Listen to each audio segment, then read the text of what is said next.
Hi guys, so I wanted to do this video about my labor and delivery story. If you see from my previous video that I just posted, I did deliver my daughter 14 weeks early. She was born on April 25th, 2014. Her original due date was August 5th, 2014. So yeah, long time, no talk. It's been a journey, but I wanted to make this video about my labor process and my delivery. If you do hear something, she is like right behind me. But so yeah, so my labor. Okay, so I was 25 weeks and 3 days when I went into labor. When I woke up that morning, everything was fine. I felt great. I was actually cooking dinner. It was 5:00 p.m. I started cooking dinner. Well, I was in the middle of cooking dinner, and I kind of started feeling some pains. But I thought it was like Braxton Hicks contractions because I was, almost 7 months. So I was like, okay, it's just Braxton Hicks contractions. So I kept cooking. I got done cooking. Me and my husband were making our plates, and the pain, the contractions started getting harder. And for me, I don't get period cramps, so it kind of, it wasn't, I don't know, I didn't really think anything of it. I was like, okay, it hurts, but it's not that bad. So I went upstairs. As I was going upstairs, I got another one. So I was like, okay, this is kind of weird, coming back to back. So I called my mom, and I was like, what do contractions feel like? And she was like, if you feel pressure down there, then you might be in labor. And she was like, you need to go to the hospital right now. So while I was on the phone with her, I had like 3 more contractions. They started coming really, really fast. So I called my doctor, and okay, so I'm not going to talk bad about anyone, but I did call my doctor's office, and they were like, oh, you're fine. Just take a shower, lay down. You've probably just been moving too much today. And the previous day, I called them, and I was like, I was having a lot of discharge, and I was like, is that normal? And she was like, yeah, it's fine, it's normal. So I was like, I don't know. So anyways, back onto Friday. It was about 5:10 now p.m. and I'm like, okay. After I got the phone with my doctor, and she was like, lay down, you're okay, just take a shower. I was like, no, I feel like something was not right, because after I got the phone with her, then I kept having contractions. So it was like 5 minutes later, and my husband's like, let's just go to the nearest hospital and see what's going on. So of course, it's 5 o'clock traffic at this time in the hospital. The nearest hospital to us at the time, we are not in the city where I was going to deliver her at, was like 4 exits up.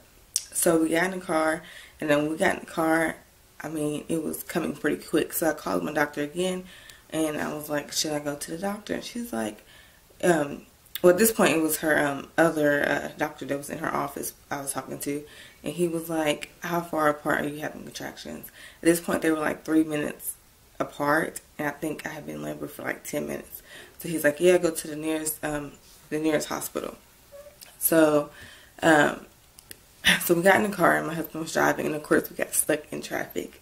We was in traffic for about 45 minutes. And by the time I walked into the hospital, like, mind you, I wasn't registered at this hospital. I had no doctor at this hospital. I'm just walking in, like, hey, I think I'm having my baby, and she's coming early. So I walk in, and I go into the hospital. Actually had a women's center, so I went to the women's center emergency room, and the nurses, of course, they were like, okay, they did some kind of test to see if you were in labor, but while she was doing that, my contractions were, at this time, it was like, we got to the hospital about 6:10, and after they made me fill out the paperwork and, get undressed and get in a little robe, put the little monitor on, they find her heartbeat, and of course she was so small, she kept moving, so the monitor kept having to be moved, but she had a great heartbeat. She was really active. She was very low, but my whole pregnancy she was really low, so it wasn't really nothing new. But we got all checked in about 6:10, and then the nurse came in And if you can hear her, she's like right here making some, I don't know what she's doing.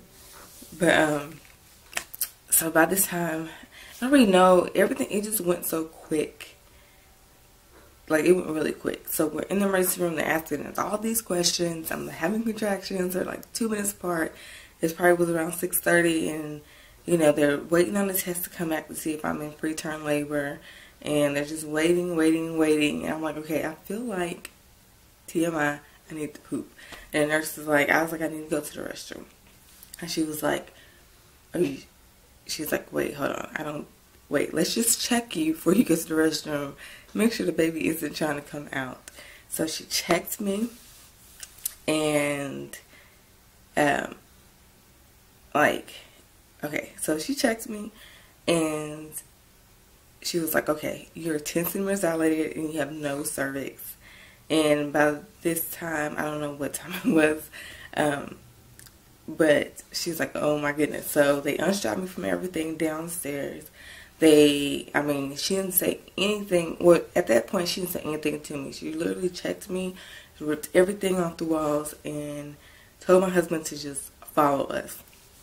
So she like rushed us into the elevator. We got in the elevator. Elevator doors closed, and she was like, okay, I want you to keep calm. I want you to keep breathing.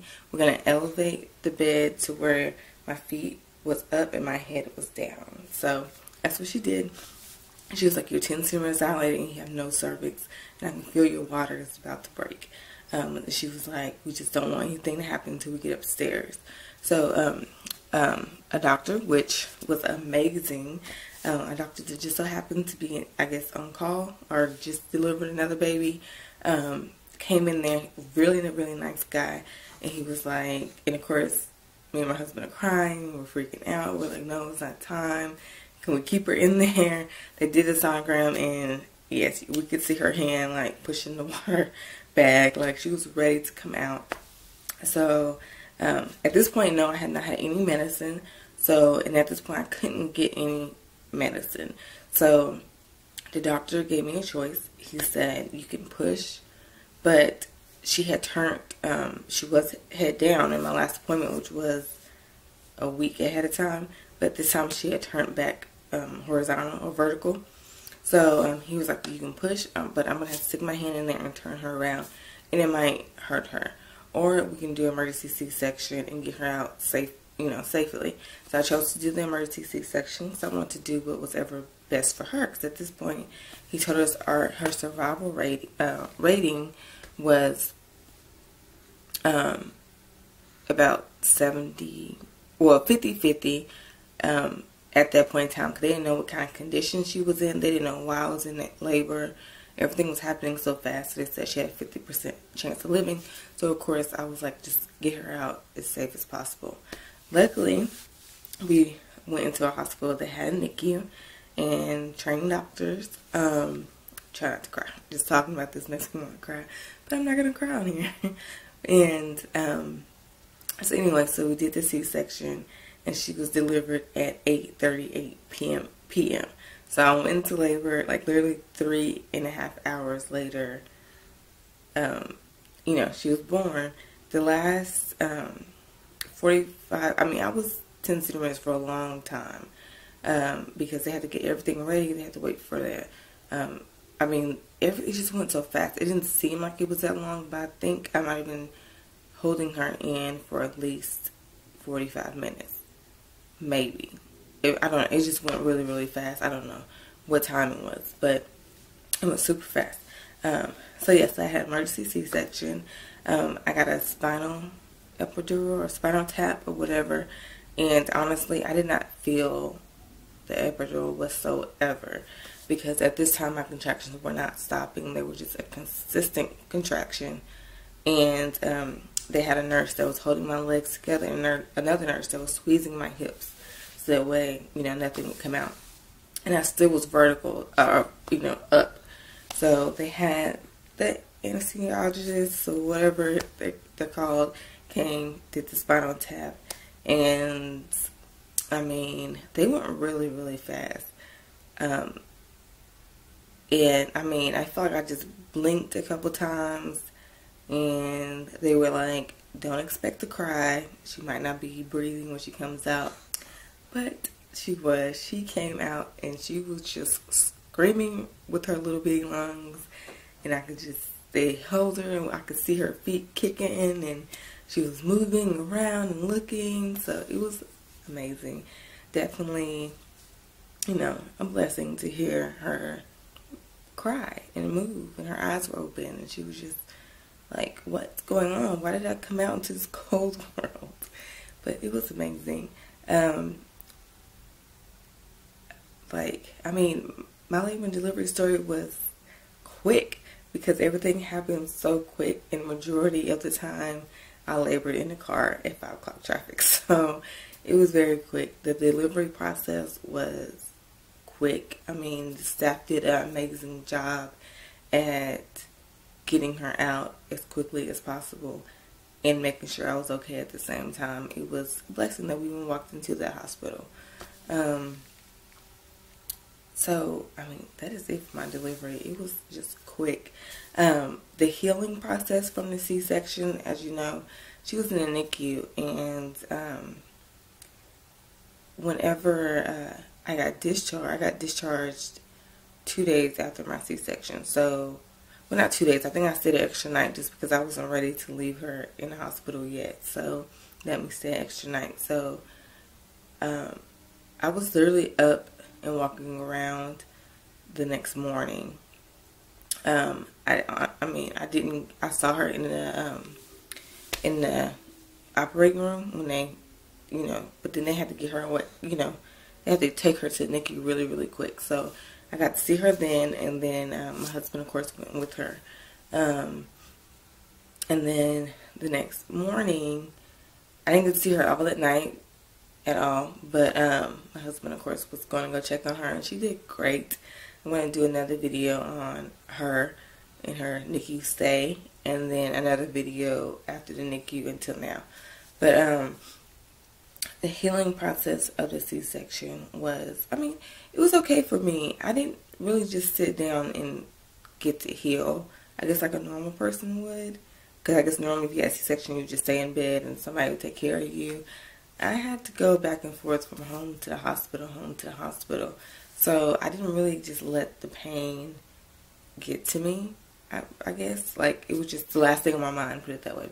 My C-section was the last thing on my mind. I wasn't really caring about anything. Of course, I took care of myself. I tried to sleep as much as possible, but it's hard to do when you have a baby that's still in the hospital. I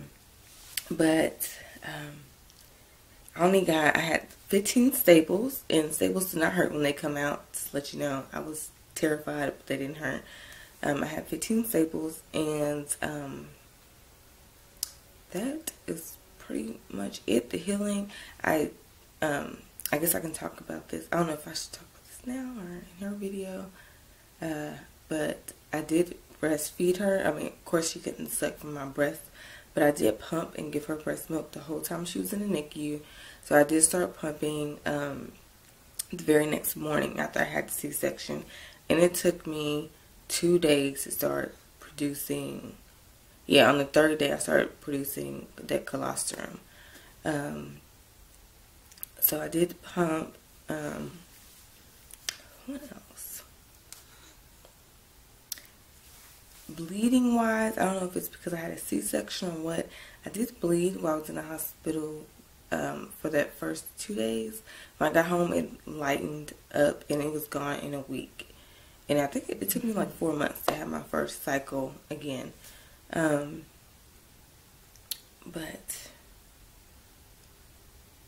that is pretty much it. Like, I feel like I see other people's labor and delivery story and it's so long, but mine is short because, I don't know, it's because I was in labor for not long at all. Like, I literally just sneezed and I was at a 10. But, I don't know, but it was very quick. And that is about it. So, she's like doing so good. I thought she would cry.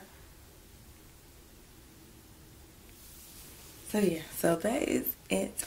Thank you so much for watching. If you have any questions that I didn't talk about, please ask me, I will definitely answer them. And that is all. I hope y'all have a great day, and I will talk to you in my next video. Bye.